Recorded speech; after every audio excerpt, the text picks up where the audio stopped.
जबलपुर में क्रूज के डूबने से 9 लोगों की मौत हो गई। मथुरा में बोट डूबने के बाद अब जबलपुर में क्रूज का डूबना, ये दोनों घटनाएं बड़े और कड़े सवाल खड़े करती है कि क्या इसमें सवाल लोगों की सुरक्षा के पुख्ता इंतजाम किए गए थे।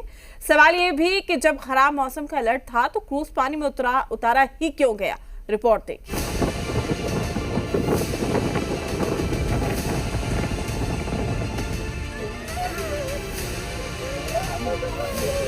जबलपुर के बरगी डैम की इन तस्वीरों को देखकर किसी का भी दिल दहल जाएगा। बीती शाम करीब 5 बजे पर्यटन विभाग का ये क्रूज तेज आंधी की चपेट में आ गया। क्रूज डूबता गया और लोग जिंदगी और मौत के बीच जूझते रहे। बचाव दलों ने अपना अभियान शुरू किया, लेकिन जैसे जैसे वक्त बीत रहा था, मौत का आंकड़ा बढ़ता जा रहा था। अब भी इस डैम में रेस्क्यू ऑपरेशन जारी है, क्योंकि कुछ लोगों के न तो शव मिले हैं और न ही उनका कुछ पता चल पा रहा है।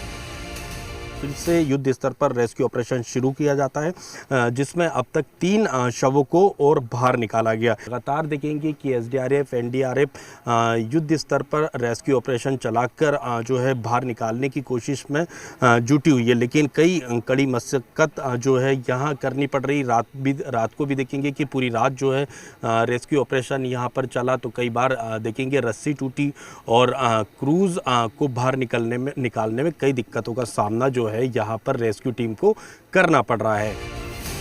इसी बीच मध्य प्रदेश के मुख्यमंत्री मोहन यादव ने बताया कि क्रूज पर सवार कई लोगों के पास लाइफ जैकेट ही आधे अधूरे थे।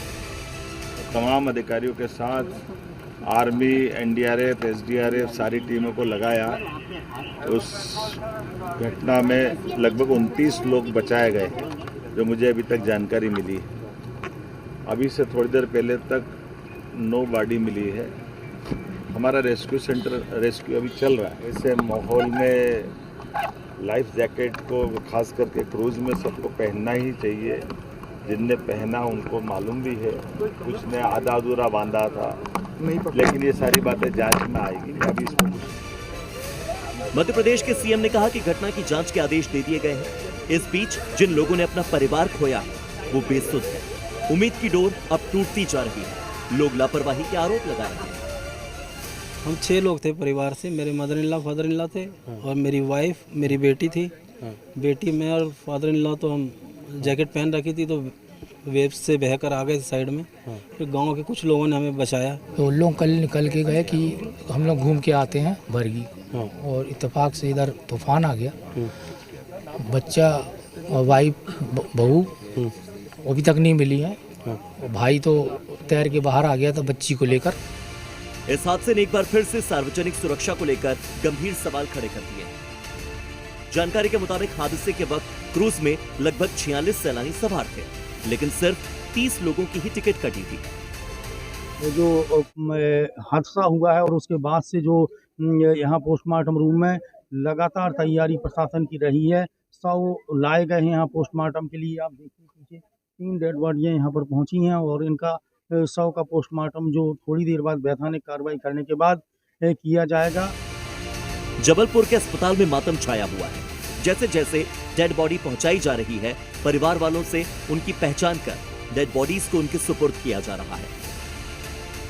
जबलपुर के बरगी बांध में जो क्रूज बीती शाम हादसे का शिकार हुई, उसे 2006 में शुरू किया गया था। क्रूज की क्षमता 60 लोगों की है। हादसे वाली क्रूज में 2 क्रू मेंबर्स भी थे और 5 साल तक के बच्चों का टिकट नहीं लगता। यह हादसा क्यों हुआ, लापरवाही किसकी थी और जिम्मेदार कौन था? तमाम सवालों के जवाब जांच रिपोर्ट के बाद ही सामने आएंगे। लेकिन सबसे बड़ी बात यह कि इतनी सारी मौत की भरपाई किसी भी कीमत पर नहीं हो पाएगी। ब्यूरो रिपोर्ट, जी मीडिया। राजधानी रांची में क्रिकेट का रोमांच फिर सिर चढ़कर बोलेगा।